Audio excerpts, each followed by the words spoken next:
Srinath residency के रहवासी पहुंचे कलेक्टर जनसुनवाई में। RE2 रोड की जद में आया कॉलोनी का एक हिस्सा।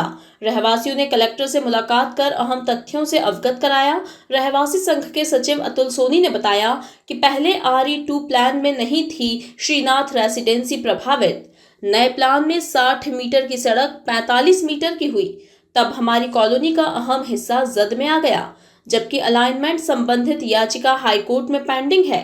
कलेक्टर आशीष सिंह बोले, अलाइनमेंट संबंधित एक आवेदन आज आया है। नगर निगम कमिश्नर को कहा है कि इस मामले को देखें। श्रीनाथ रेसिडेंसी रहवासी संघ के रहवासी महोदय कलेक्टर महोदय जी के पास अपनी याचिका लेकर आए थे। हमारी जो समस्या है उसमें सबसे बड़ी समस्या ये है कि आज की डेट में RE2 एक रोड है जो कई दिनों से मीडिया के अंदर सभी लोगों को जानकारी है कि RE2 रोड बनाया जा रहा है। RE2 रोड बिचौली बूरी टेकरी से लेकर नायता मुंडला तक बन रहा है। बूरी टेकरी के नज़दीक में जो GRP पुलिस लाइन है उसी के जस्ट पीछे की तरफ श्रीनाथ रेसिडेंसी कॉलोनी आती है, जो कि बिचौली FC ग्रामीण क्षेत्र का पार्ट है, और बीच में काकड़ है और उधर की तरफ उल्टी साइड में रेवेन्यू नगर का हिस्सा आता है। तो जो रोड बन रहा है वो 2005 में TNCB द्वारा जो अप्रूव किया गया, जिसमें नक्शा हमें सत्यापित करके नक्शा RTI के माध्यम से हमने निकलवाया है, उसमें 2005 में हमारी कॉलोनी के बाहर जो 60 मीटर RE2 रोड बन रहा था उसमें हमारी कॉलोनी का किसी भी तरह का कोई भी हिस्सा प्रभावित नहीं था। आज 45 मीटर का रोड उसी 60 मीटर को जब 45 मीटर पे बनाया जा रहा है, तो हमारी कॉलोनी का जो हिस्सा है वो लगभग 80 फीट का हिस्सा प्रभावित दिखाया जा रहा है। और जो रहवासी प्रभावित हैं उन्हें नोटिस दिया गया है अपने मकान के, अपने फ्लैट के दस्तावेज प्रस्तुत करने के लिए। नगर निगम द्वारा ऐसे नोटिस भेजे गए। ये 2021 में नोटिस भेजे गए थे। 2022 में इसी मैटर को लेकर जब ये संशय बढ़ा कि ये रोड सोसाइटी कॉलोनी को प्रभावित कर रहा है, तो जो रहवासी जिसमें प्रभावित हैं उन लोगों ने अपनी एक पिटीशन हाईकोर्ट में दायर की हुई है जो लंबित है, अभी निर्णय उसमें नहीं आया है। वो जो पिटीशन थी वो अलाइनमेंट की पिटीशन थी। अब आज की डेट में नगर निगम द्वारा जो वहाँ पे रोड बनाया जा रहा है उसमें सेंट्रल लाइन जो बनाई गई है वो श्रीनाथ रेसिडेंसी के पीछे वाले गेट पर बनाई गई है।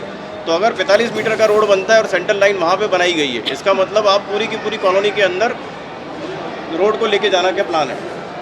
तो ये सब समस्याओं को लेकर सारे जितने भी फ्लैट्स और मकान में जो रहने वाले हैं वो सब भयभीत है, क्योंकि कोर्ट में केस लंबित है, लेकिन अगर उसमें किसी तरह का निर्णय नहीं आता है तो किसी भी तरह की कार्रवाई के संशय बना हुआ है, लोग भयभीत हैं। उसी कारण से आज हम महोदय के पास आए थे।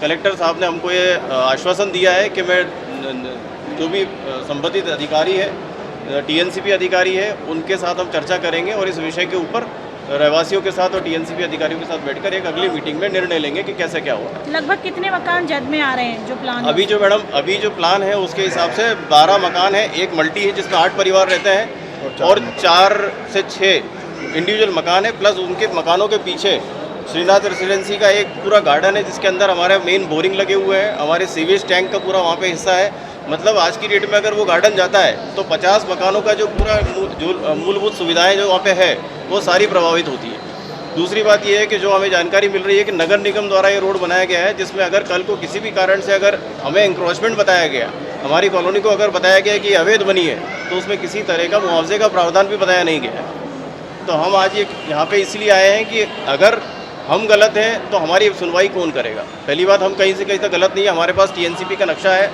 उन्हीं अधिकारियों ने 2005 में पास किया है। वही अधिकारी आज कोर्ट में बोलते हैं कि इतना हिस्सा इनका प्रभावित है। ऐसे एक ही डिपार्टमेंट दो बात कैसे कह सकते हैं। देखिए, RE2 पे कुछ अलाइनमेंट से संबंधित पहले से ही समस्या है और इसी आशय का एक मामला माननीय उच्च न्यायालय में भी चल रहा है। उस मामले को समझा गया है और आगे उस पर काम करने के लिए कमिश्नर नगर निगम और JD TNCB को निर्देशित किया गया।